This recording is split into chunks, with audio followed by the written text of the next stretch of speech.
ವಯಸ್ಸಾದವರಿಗೆ ಅಷ್ಟ ಸ್ಟ್ರೋಕ್ ಬರ್ತೈತಿ, ಬೇರೆಯವ್ರಿಗೆ ಸ್ಟ್ರೋಕ್ ಬರಲ್ಲ ಅಂತ ಅಂತಾರಲ್ಲ ಸರ್, ಅದು ಸಹ ತಪ್ಪು ಕಲ್ಪನೆ ಸರ್. ಬಹಳ ಮಂದಿಗೆ ಹಾರ್ಟ್ ಅಟ್ಯಾಕ್ ಆಗುತ್ತೆ ಅಂತ ಕೇಳ್ಪಟ್ಟಿದ್ರ.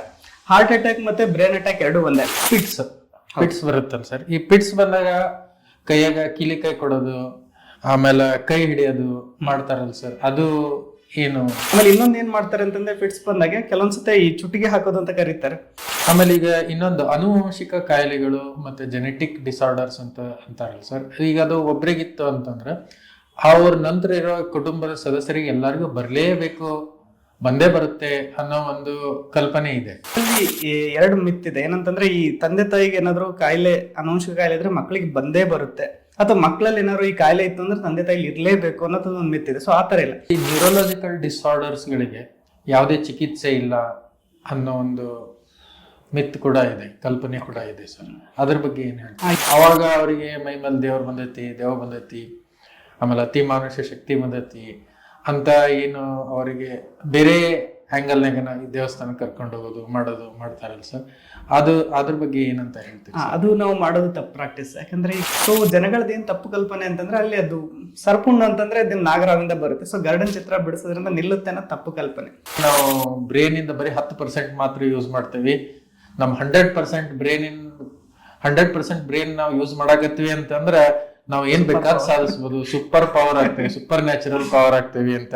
ಇದ ಅವಾಗಿನ ಒಂಥರ ಮಿಸ್ಟ್ರಿನ ಐತ್ ಸರ್. ಹೌದಾ, ಅದು 100% ಯೂಸ್ ಮಾಡಿದ್ರೆ ಹೆಂಗಿರುತ್ತೆ ಬಿಹೇವಿಯರ್, ಇದನ್ನ ಹೆಂಗೆ ಇಂಟರ್ಪ್ರಿಟೇಷನ್ ಮಾಡ್ತೀವಿ ಸರ್? ಇಲ್ಲ ಸರ್, ಇದು ಸಹ ತಪ್ಪು ಕಲ್ಪನೆ. ಆಕ್ಚುಲಿ ನಮ್ಮ ದೇಹ ಈ MRI ಮಾಡಕ್ ಕೆಲವೊಬ್ರು ಹಿಂದೇಟ್ ಹಾಕ್ತಾರ, ಇಲ್ಲ ಅದು ರೇಡಿಯೇಷನ್ ಬಹಳ ಇರ್ತೈತಿ, ಆ ರೇಡಿಯೇಷನ್ ಇಂದ ನನಗೇನಾರ ಸೈಡ್ ಎಫೆಕ್ಟ್ ಆಗ್ಬಾರ್ದು ಅನ್ನೋ ಒಂದು ಕಲ್ಪನೆ ಇರುತ್ತೆ ಸರ್. ಇದು ಎಷ್ಟರ ಮಟ್ಟಿಗೆ ಸತ್ಯ?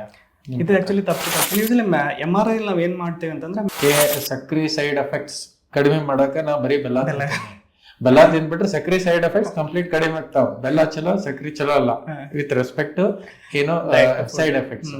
ಈಗ ಅದ್ರ ಬಗ್ಗೆ ಏನ್ ಹೇಳ್ತೀವಿ? ಸಕ್ಕರೆ ಬೆಲ್ಲ ಹೇಳ್ಬೇಕಂದ್ರೆ ಎರಡು ಈಕ್ವಲ್ ಸರ್. ಎರಡು ಅಂದ್ರೆ ಆತರ ಮಾಡೋದ್ರಿಂದ ಚಲೋ ಆಗೋದ್ರ ಬದಲು ಏನು ಕೆಟ್ಟ ಚಲೋದು ಆಗಲ್ಲ, ಇನ್ನು ಕೆಟ್ಟ ಜಾಸ್ತಿ ಆಗತ್ತೆ ಅಂತ.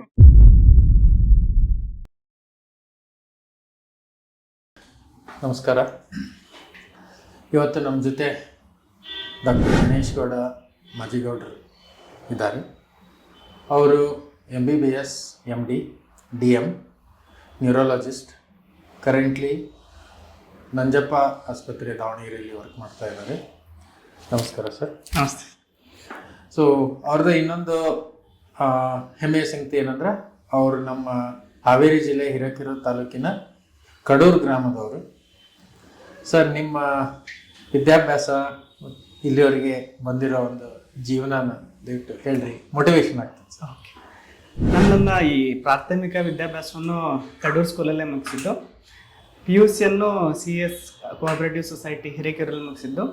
MBBS ಅನ್ನು JJM medical college Davangere, MD KMC ಹುಬ್ಳಿಯಲ್ಲಿ, ಹಾಗೂ DM ನ್ಯೂರಾಲಜಿಯನ್ನು Maulana Azad medical college new ಡೆಲ್ಲಿಯಲ್ಲಿ ಮುಗಿಸಿದ್ದೇನೆ. ಇವಾಗ ಪ್ರಸ್ತುತವಾಗಿ ನಂಜಪ್ಪ ಆಸ್ಪತ್ರೆ ದಾವಣಗೆರೆಯಲ್ಲಿ ನರರೋಗ ತಜ್ಞನಾಗಿ ಕಾರ್ಯನಿರ್ವಹಿಸ್ತಾ ಇದ್ದೀನಿ.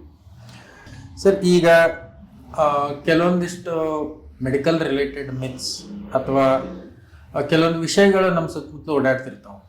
ಅವು ತಪ್ಪು ಸರಿನೋ ನಮ್ಗೆ ಗೊತ್ತಿರಲ್ಲ, ಅದು ಓವರ್ ದಿ ಪೀರಿಯಡ್ ಪ್ರಾಕ್ಟೀಸ್ ನಡೀತಾನೆ ಇರುತ್ತೆ. ಸೊ ಅಂಥ ಕೆಲವು ಮಿತ್ಸ್ಗಳ ಬಗ್ಗೆ ಒಂದಿಷ್ಟು ಚರ್ಚೆ ಮಾಡೋಣ ಸರ್. ಓಕೆ.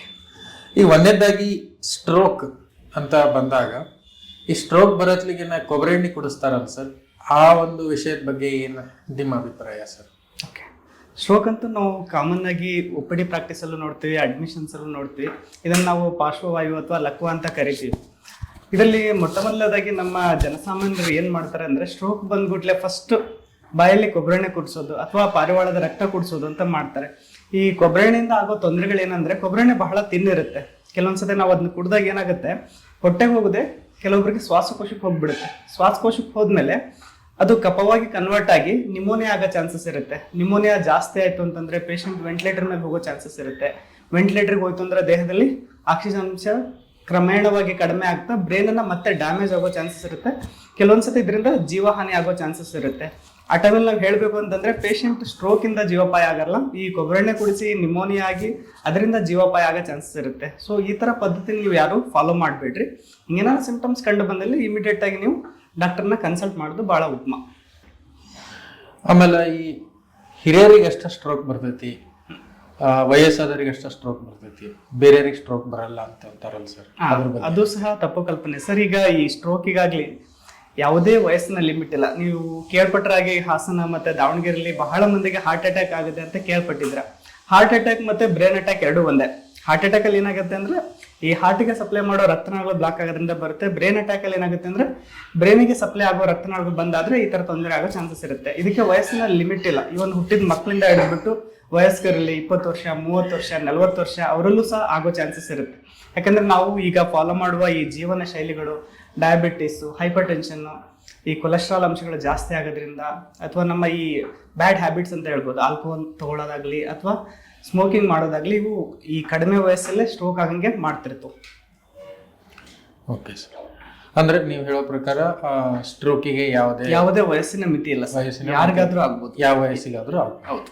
ಆಮೇಲೆ ಇನ್ನೊಂದು ಬಹಳ ಇಂಪಾರ್ಟೆಂಟ್ ಅನ್ನೋದಕ್ಕಿಂತ ಒಂದು ಇಂಟ್ರೆಸ್ಟಿಂಗ್ ಸಂಗತಿ, ದೇಹದ ಒಂದೇ ಭಾಗಕ್ಕೆ ಸ್ಟ್ರೋಕ್ ಆಕತಿ ಅಂತ ಅಂತಾರೆ ಸರ್. ಸ್ಟ್ರೋಕಿಗೆ ಸಿಂಪ್ಟಮ್ಸ್ ಬಹಳ ಇರುತ್ತೆ. ಈಗ ಎಲ್ರು ಏನಂತಾರೆ ಅಂದ್ರೆ ಒಂದ್ ಕೈ ಒಂದ್ ಕಾಲ್ ವೀಕ್ನೆಸ್ ಆಗಿ ಮಾತು ತೊದಲಾಯ್ತು ಅಂದ್ರೆ ಅಷ್ಟೇ ಸ್ಟ್ರೋಕ್ ಅಂತ ಅನ್ಕೊಂತಾರೆ. ಅಂದ್ರೆ ಸ್ಟ್ರೋಕ್ ಇದು ಸಹ ಸ್ಟ್ರೋಕ್ ನ ಪಾರ್ಟೇ. ಬಟ್ ಬೇರೆ ಕಂಪ್ಲೇಂಟ್ಸ್ ಏನಿರ್ಬೋದು ಅಂತಂದ್ರೆ ಕೆಲವೊಬ್ರಿಗೆ ಜಸ್ಟ್ ಕಣ್ಣು ಮಂಜಾಗ್ತಿರುತ್ತೆ, ದೃಷ್ಟಿಹೀನತೆ ಆಗ್ತಿರುತ್ತೆ, ತಲೆ ಚಕ್ರ ಬರ್ತಿರುತ್ತೆ, ನಡೆಯುವಾಗ ಬ್ಯಾಲೆನ್ಸ್ ಪ್ರಾಬ್ಲಮ್ ಆಗೋ ಚಾನ್ಸಸ್ ಇರುತ್ತೆ. ಒಂದೊಂದಿದು ಎರಡು ಕಾಣೋದು, ಕೆಲವೊಬ್ರಿಗೆ ಆತರ ಕಾಣೋ ಚಾನ್ಸಸ್ ಇರುತ್ತೆ, ನುಂಗುವಾಗ ತೊಂದರೆ ಆಗ್ತಿರುತ್ತೆ. ಈ ಸಿಂಪ್ಟಮ್ಸ್ ಏನಾದ್ರು ಒಮ್ಮಿಂದೊಮ್ಲೆ ಬಂದ್ರೆ ಇದು ಸ್ಟ್ರೋಕ್ ನ ವಾರ್ನಿಂಗ್ ಸೈನ್ ಆಗಿರ್ಬೋದು. ಬರೀ ಕೈಕಾಲು ಒಂದು ವೀಕ್ನೆಸ್ ಆಗಿದೆ, ಕೈಕಾಲು ಎತ್ಲಿಕ್ಕೆ ಬರ್ತಿಲ್ಲ, ಮಾತು ತೊದಲಾಗಿದೆ ಅಂದ್ರೆ ಸ್ಟ್ರೋಕ್ ಅಂತ ಅನ್ಕೊಳ್ಳೋದು ಅದು ಸಹ ತಪ್ಪು ಕಲ್ಪನೆ. ಅಂದ್ರೆ ಬರೀ ದೇಹದ ಒಂದೇ ಭಾಗಕ್ಕೆ ಬರ್ತೈತಿ ಅನ್ನೋದಿಲ್ಲ, ಬೇರೆ ಬೇರೆ ಎರಡು ಭಾಗಕ್ಕೂ ಬರ್ಬೋದು. ಆ ಸಿಂಪ್ಟಮ್ಸ್ ಬಿಟ್ಟು ಬೇರೆ ಸಿಂಪ್ಟಮ್ಸ್ ಬರ್ಬೋದು. ಈಗ ನಾನು ಹೇಳ್ಪಟ್ಟಲ್ಲ, ಆ ಸಿಂಪ್ಟಮ್ಸ್ ಅಂತಾನೆ ಬರೀ ಅದೇ ಸಿಂಪ್ಟಮ್ ಅಂತಾನೆ ಬರ್ಬೋದು. ಕೈಕಾಲು ನಾರ್ಮಲ್ ಇದ್ದು ಬರೀ ಪೇಷಂಟ್ ಬ್ಯಾಲೆನ್ಸ್ ಪ್ರಾಬ್ಲಮ್ ಆಗೋ ಚಾನ್ಸ್ ಇರುತ್ತೆ, ಜಸ್ಟ್ ತಲೆ ಚಕ್ರ ಬರ್ತಿರುತ್ತೆ, ಕಣ್ಣು ದೃಷ್ಟಿ ಒಮ್ಮೆನೊಮ್ಮೆ ದೃಷ್ಟಿ ಹೋಗ್ತಿರುತ್ತೆ. ಸೊ ಅವು ಸಹ ಸ್ಟ್ರೋಕಿನ ಒಂದು ಪಾರ್ಟ್. ಸೊ ಆ ತರ ಸಿಂಪ್ಟಮ್ಸ್ ಇದ್ದಾಗೂ ಸಹ ನಾವು ನೆಗ್ಲೆಕ್ಟ್ ಮಾಡಬಾರ್ದು. ಅದನ್ನು ಸಹ ಸ್ಟ್ರೋಕ್ ಅಂತಾನೆ ನಾವು ಈಕ್ವಲಿ ಇಂಪಾರ್ಟೆನ್ಸ್ ಕೊಟ್ಕೊಂಡು ಆಸ್ಪತ್ರೆ ಕರ್ಕೊಂಡ್ಬರ್ಬೇಕು. ಹೌದು.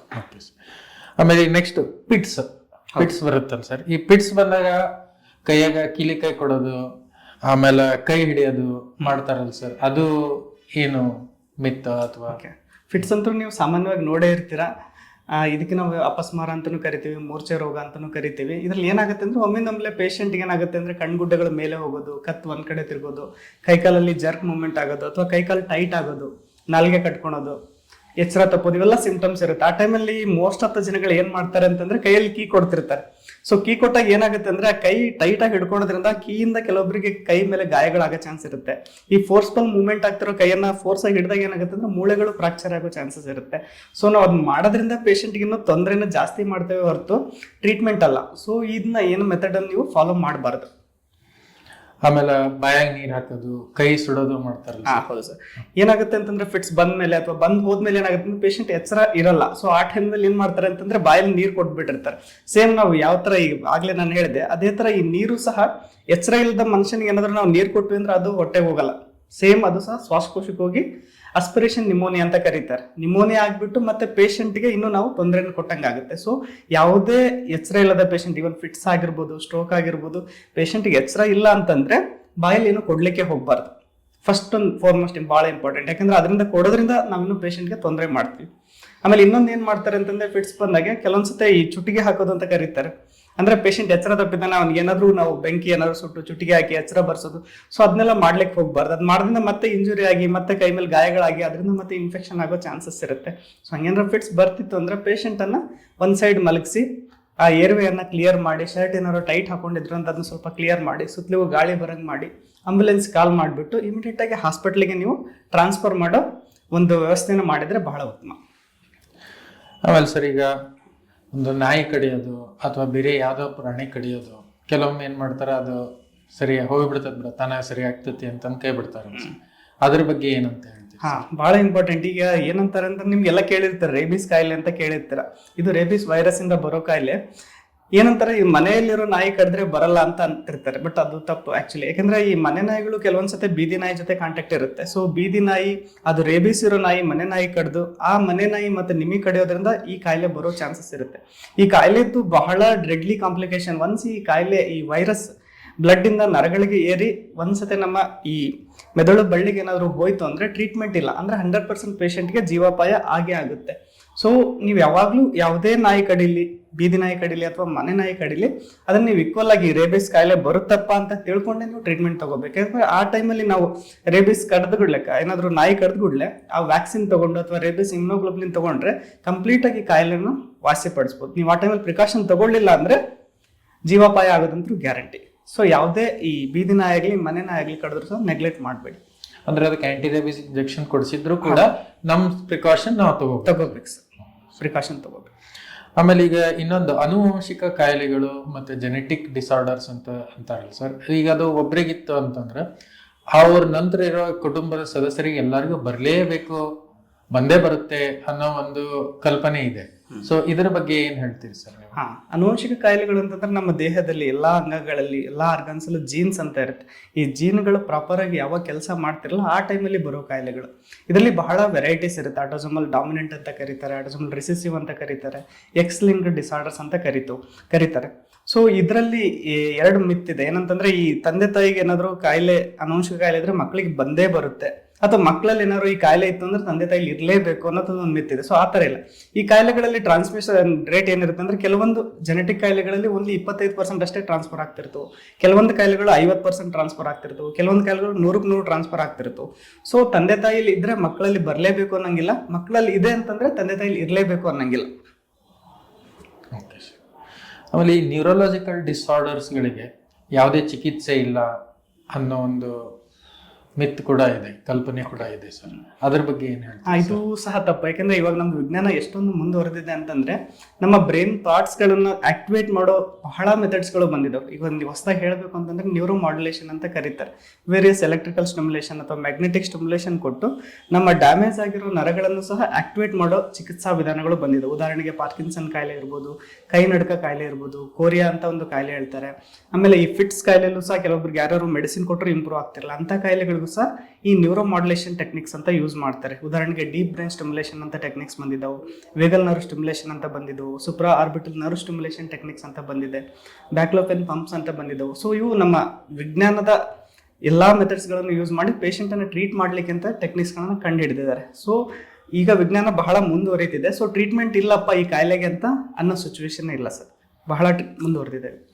ಆಮೇಲೆ ಈಗ ಕೆಲವೊಬ್ಬರು ಮಾನಸಿಕ ಒತ್ತಡಕ್ಕೆ ಒಳಗಾಗಿ ಅಥವಾ ಮಾನಸಿಕ ಖಿನ್ನತೆಗೆ ಒಳಗಾಗಿ ವಿಚಿತ್ರವಾಗಿ ಆಡಕ್ಕೆ ಸ್ಟಾರ್ಟ್ ಮಾಡ್ತಾರೆ ಸರ್. ಅವಾಗ ಅವರಿಗೆ ಮೈ ಮೇಲೆ ದೇವ್ರು ಬಂದೈತಿ, ದೇವ ಬಂದೈತಿ, ಆಮೇಲೆ ಅತಿ ಮಾನುಷ ಶಕ್ತಿ ಬಂದೈತಿ ಅಂತ ಏನು ಅವರಿಗೆ ಬೇರೆ ಆ್ಯಂಗಲ್ನಾಗ ಈ ದೇವಸ್ಥಾನಕ್ಕೆ ಕರ್ಕೊಂಡು ಹೋಗೋದು ಮಾಡ್ತಾರಲ್ಲ ಸರ್, ಅದ್ರ ಬಗ್ಗೆ ಏನಂತ ಹೇಳ್ತೀವಿ? ಅದು ನಾವು ಮಾಡೋದು ತಪ್ಪು ಪ್ರಾಕ್ಟೀಸ್. ಯಾಕಂದ್ರೆ ಈಗ ಮಾನಸಿಕ ಕಾಯಿಲೆಗಳು ಅಂದ್ರೆ ಬ್ರೈನ್ ಮತ್ತೆ ನಮ್ಮ ಆರ್ಗನ್ಸ್ ಎಲ್ಲ ಚೆನ್ನಾಗೇ ಇರುತ್ತೆ. ಬ್ರೈನಲ್ಲಿರೋ ಕೆಲವೊಂದು ನ್ಯೂರೋ ಕೆಮಿಕಲ್ಸ್ ಅಂತ ಕರೀತಾರೆ. ಉದಾಹರಣೆಗೆ ಡೊಪಾಮಿನ್, ಗ್ಲೂಟಮೇಟ್, ಲೈಸಿನ್ ಅಂತ ವೇರಿಯಸ್ ನ್ಯೂರೋ ಕೆಮಿಕಲ್ಸ್ ಇರುತ್ತೆ. ಅವುಗಳ ವೇರಿಯೇಷನ್ ಇಂದ ಬರೋ ಕಾಯಿಲೆ ಇದು. ಆ ವೇರಿಯೇಷನ್ ನಾವು ಕಂಟ್ರೋಲ್ ಮಾಡಲಿಕ್ಕೆ ಬಹಳ ಮೆಡಿಸಿನ್ಸ್ ಇದಾವೆ. ಈವನ್ ಎಲೆಕ್ಟ್ರೋಕನ್ವಲ್ಸಿವ್ ಥೆರಪಿ ಅಂತ ಇರುತ್ತೆ. ಸೊ ಅವ್ನು ಕೊಡೋದ್ರಿಂದ ಪೇಷಂಟ್ ಅನ್ನು ಗುಣಮುಖ ಮಾಡ್ಬೋದು. ನಮ್ಮ ಜನರು ಏನು ಥಿಂಕ್ ಮಾಡ್ತಾರೆ ಅಂತಂದ್ರೆ ಈ ಮಾನಸಿಕ ಕಾಯಿಲೆ ಅಂತಂದ್ರೆ ಈ ದೇವರಿಂದ ಬಂದಿರೋ ಕಾಯಿಲೆ ಅಥವಾ ಏನೋ ಬ್ಲ್ಯಾಕ್ ಮ್ಯಾಜಿಕ್ ಇಂದ ಬಂದಿರೋ ಕಾಯಿಲೆ ಅಂತ ತಪ್ಪು ತಿಳ್ಕೊಂಡು ಅನ್ನೆಸೆಸರಿ ಅವ್ರನ್ನ ದೇವಸ್ಥಾನದಲ್ಲಿ ಹಾಕೋದು, ವಿಚಿತ್ರವಾಗಿ ಟ್ರೀಟ್ಮೆಂಟ್ ಮಾಡೋದು, ಅದರಿಂದ ನಾವು ಪೇಷಂಟ್ಗಿನ್ನೂ ತೊಂದರೆ ಮಾಡ್ತೇವೆ ಹೊರತು ಟ್ರೀಟ್ಮೆಂಟ್ ಮಾಡಲ್ಲ. ಸೊ ಈ ಥರ ನಾವು ಮಾನಸಿಕ ತೊಂದರೆಗಳಿದ್ರೆ ಮಾನಸಿಕ ಡಾಕ್ಟರ್ಸ್ ಅಂತ ಇರ್ತಾರೆ, ಅವ್ರಿಗೆ ಸೈಕಿಯಾಟ್ರಿಸ್ಟ್ ಅಂತ ಕರೀತಾರೆ. ಕೌನ್ಸಿಲಿಂಗ್ ಮಾಡಿಬಿಟ್ಟು ಅವ್ರಿಗೆ ಮೆಡಿಸಿನ್ ಕೊಟ್ಟು, ಮೆಡಿಸಿನ್ಗೆ ಇಂಪ್ರೂವ್ ಆಗಲಿಲ್ಲ ಇಂಜೆಕ್ಷನ್ಸ್ ಇರುತ್ತೆ, ಅದಕ್ಕೂ ಇಂಪ್ರೂವ್ ಆಗಲಿಲ್ಲ ಅಂದರೆ ಎಲೆಕ್ಟ್ರಿಕೇಷನ್ ಥೆರಪಿ ಅಂತಲೂ ಕೊಡ್ತಾರೆ. ಸೊ ಅದರಿಂದ ಪೇಷಂಟ್ ಇಂಪ್ರೂವ್ ಆಗ್ತಾರೆ. ಸೊ ಆ ಟೈಮಲ್ಲಿ ನಾವು ಅನ್ನೆಸೆಸರಿ ದೇವಸ್ಥಾನದಲ್ಲಿಟ್ಟು ಇನ್ನೂ ಪೇಷಂಟ್ ನಾವು ತೊಂದರೆ ಕೊಟ್ಕೊಂತ ಹೋಗ್ತೀವಿ. ಆಮೇಲೆ ಸರ್ ಇನ್ನೊಂದು ಇಂಟ್ರೆಸ್ಟಿಂಗ್, ಈ ಸರ್ಪ ಹುಣ್ಣು ಅಂತ ಆ ಸರ್ಪ ಹುಣ್ಣು ಆದಾಗ ಗರುಡದ ಚಿತ್ರ ಬಿಡಿಸೋದು ಮಾಡ್ತಾರಲ್ಲ ಸರ್, ಅದು ಸರ್ಪ ಹುಣ್ಣು ಮುಂದೆ ಬೆಳೆ ನಿಲ್ತತಿ ಅಂತ. ಅದು ಹೆಂಗ್ ಸರ್? ಕೆಲವೊಂದ್ರಲ್ಲಿ ಅದು ನಿಂತಿರೋದು ಉದಾಹರಣೆಗಳು ಇದಾವೆ, ಬಟ್ ಅದ್ರ ಬಗ್ಗೆ ಏನ್ ಇಂಟರ್ಪ್ರಿಟ್ ಮಾಡ್ತೀವಿ? ಸರ್ಪುಣ್ಣ ಅನ್ನೋದು ಇದು ಸಹ ವೈರಲ್ ಜ್ವರ, ಹರ್ಪೀಸ್ ಜಾಸ್ಟರ್ ವೈರಸ್ ಅಂತ ಕರೀತಾರೆ.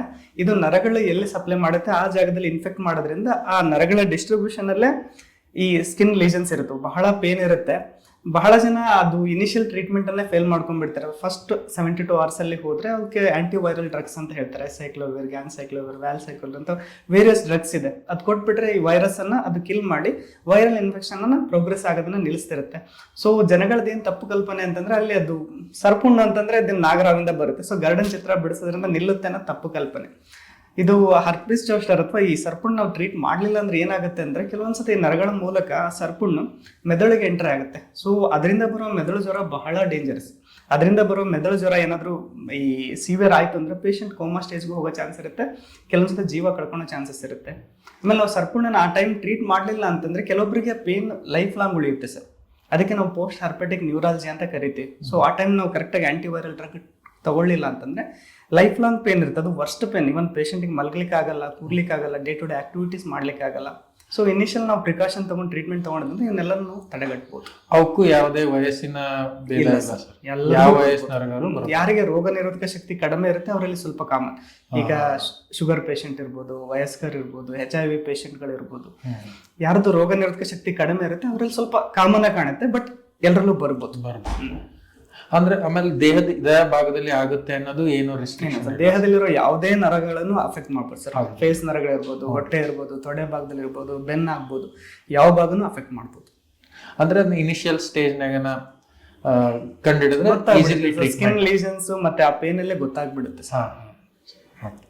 ಆಮೇಲೆ ಇನ್ನೊಂದು ಸರ್ ಬಹಳ ಇಂಟ್ರೆಸ್ಟಿಂಗ್ ವಿಷಯ ನಾವು ಮೊದ್ಲಿಂದನೂ ಕೇಳ್ತಿದ್ವಿ, ಸಣ್ಣರಿದ್ದಾಗ ನಮಗೆ ಹೇಳ್ತಿದ್ರೆ ನಾವು ಬ್ರೇನ್ ಇಂದ ಬರೀ 10% ಮಾತ್ರ ಯೂಸ್ ಮಾಡ್ತೇವಿ, ನಮ್ 100% ಬ್ರೇನ್ ನಾವು ಯೂಸ್ ಮಾಡಾಕತ್ತೀವಿ ಅಂತಂದ್ರ ನಾವ್ ಏನ್ ಬೇಕಾದ್ ಸಾಧಿಸ್ಬೋದು, ಸೂಪರ್ ಪವರ್ ಆಗ್ತೇವೆ, ಸೂಪರ್ ನ್ಯಾಚುರಲ್ ಪವರ್ ಆಗ್ತೇವಿ ಅಂತ.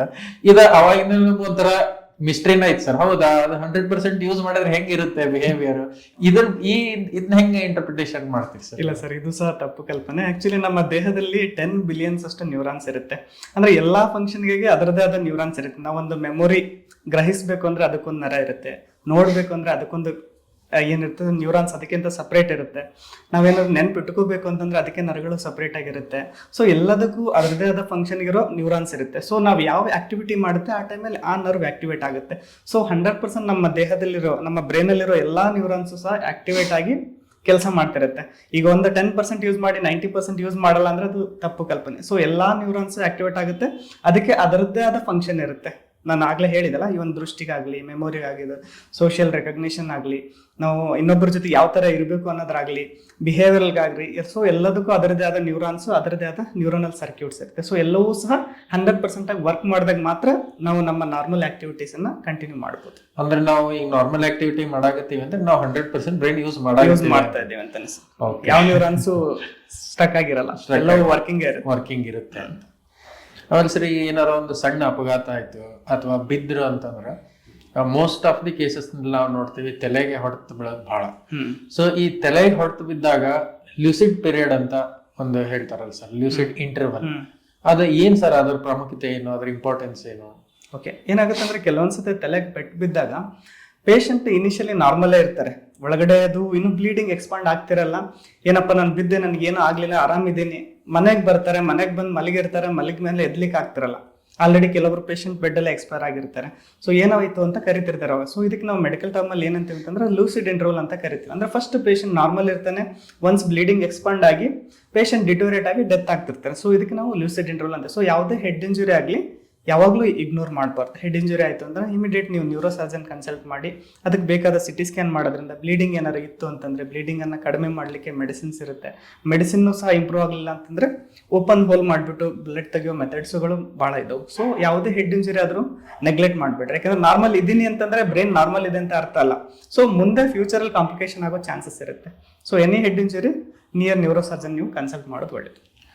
ಈ ಲ್ಯೂಸಿಡ್ ಇಂಟರ್ವಲ್ ಏನಾರ ಒಂದು ಪರ್ಟಿಕ್ಯುಲರ್ ಟೈಮ್ ಅಂತ ಐತೆ ಸರ್? ಅಂದ್ರೆ ಇಷ್ಟೊತ್ತಿಗೆ ತಲೆಗೆ ಪೆಟ್ಟಾತು, ನಂತರ ಇಷ್ಟರಿಂದ ಇಷ್ಟರ ಟೈಮ್ ವರ್ಗು ಲೂಸಿಡ್ ಸರ್, ಇವನ್ 10 minutes ಇಂದ ಹಿಡಿದು 30 minutes hours together patient normal ಇದ್ದವ್ರು ನೋಡಿದೀವಿ. ಆಕ್ಸಿಡೆಂಟ್ ಆಗಿರುತ್ತೆ, ಆರಾಮಿದ್ದೀನಿ, ಮನೇಲಿ ಮಲಗಿರ್ತಾರೆ, ಆಮೇಲೆ ಡಿಟೋರೇಟ್ ಆದ್ಮೇಲೆ ಪೇಷಂಟ್ ಕರ್ಕೊಂಡ್ ಬಂದಿರ್ತಾರೆ. ಸೊ ಫಿಕ್ಸ್ ಟೈಮಿಂಗ್ ಇಲ್ಲ ಸರ್. ಪೇಷಂಟ್ ಅದು ಬ್ಲೀಡಿಂಗ್ ಅಮೌಂಟ್ ಎಷ್ಟು ಯಾವ ರೇಂಜಿಗೆ ಆಗಿರುತ್ತೆ ಅದ್ರ ಮೇಲೆ ಪೆಟ್ಟಿನ ಪ್ರಮಾಣದ ಮೇಲೆ ಡಿಪೆಂಡ್ ಆಗುತ್ತೆ. ಬಟ್ ಆ ಒಂದು ಇಂಟರ್ವಲ್ ಅಲ್ಲಿ ಬೆಟರ್ ಆಗಿ ನಾವು ಕನ್ಸಲ್ಟ್ ಮಾಡೋದು ಒಳ್ಳೇದು. ನಾರ್ಮಲ್ ಇದೀನಿ ಅಂತ ನೆಗ್ಲೆಕ್ಟ್ ಮಾಡ್ಬಾರ್ದು. ಸೊ ಆಮೇಲೆ ಈಗ ಜನರಲ್ ಆಗಿ ತಲೆನೋವು ಬಂತಪ್ಪ ಅಂತಂದ್ರೆ ಹೋಗ್ಲಿಲ್ಲ ಅಂತ ಅಂದ್ಕೊಳ್ಳೆ ನನಗೆ ಬ್ರೈನ್ ಟ್ಯೂಮರ್ ಆಗೈತಿ ಅಂತ ಅನ್ಕೊಂಡ್ ಬಿಡ್ತಾರಲ್ಲ ಸರ್, ಇದು ಏನು? ಹಾ ಸರ್, ಯೂಶಲಿ